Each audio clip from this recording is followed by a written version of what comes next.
জাতীয় নাগরিক কমিটি ও বৈষম্য বিরোধী ছাত্র আন্দোলনের উদ্যোগে জাতীয় নাগরিক পার্টি নামে আত্মপ্রকাশ করতে যাচ্ছে নতুন রাজনৈতিক দল। এর মধ্যে শীর্ষ পদে কারা থাকছেন তারও সিদ্ধান্ত হয়ে গেছে।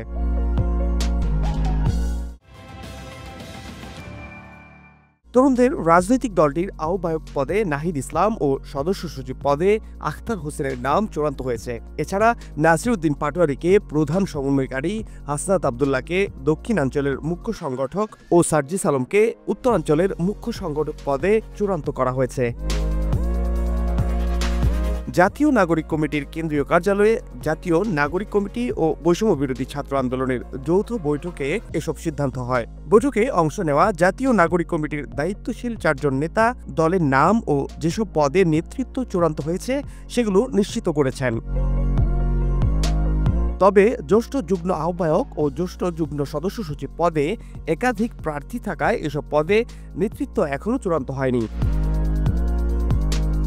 28 ফেব্রুয়ারি বিকেলে রাজধানীর মানিক মিয়া এভিনিউয়ে নতুন এই দলের আত্মপ্রকাশ অনুষ্ঠান হবে। সেখানে দলের শীর্ষ পদে মনোনীতদের নাম ঘোষণা করা হবে।